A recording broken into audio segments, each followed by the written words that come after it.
BSP अध्यक्ष मायावती की press conference. BJP Congress पर मायावती का निशाना। बीजेपी और कांग्रेस में हिंदुत्व की होड़। 4 राज्यों में विधानसभा चुनाव पर बोली मायावती। विधानसभा चुनाव में बीएसपी पूरी मजबूती से चुनाव लड़ेगी। विधानसभा चुनाव के लिए आकाश आनंद को जिम्मेदारी दी गई है। राज्यसभा सांसद रामजी गौतम को भी अहम जिम्मेदारी दी गई है। तो दलितों, आदिवासियों और अन्य पिछड़े वर्गों का शोषण हो रहा है।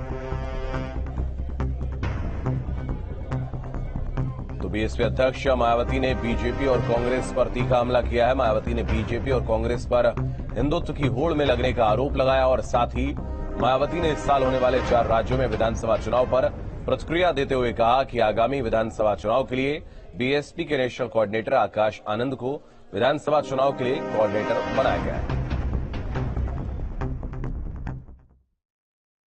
पिछले कुछ समय से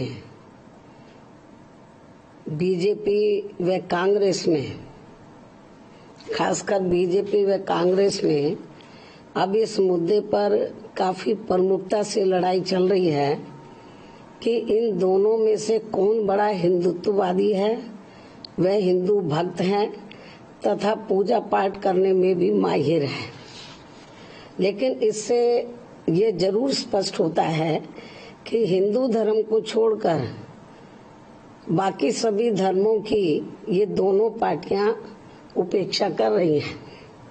जो इनका ये कृत्य संविधान की मंशा के विरुद्ध भी है। जबकि बीएसपी सभी धर्मों का एक बराबर सम्मान करती है।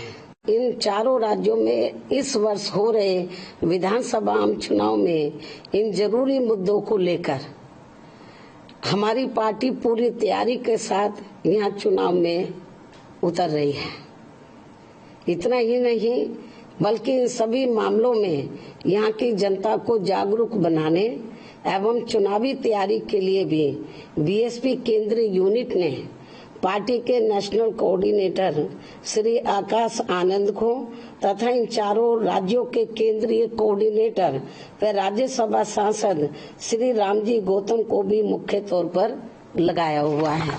खासकर यूपी व उत्तराखंड स्टेट में यहाँ वर्षों से लोगों की आस्था के बने स्थलों को अर्थात मजारों आदि को जो ये कहकर अब हटाया जा रहा है कि मजारें सरकारी जमीनों पर बनी हैं, इससे बीएसपी सहमत नहीं है।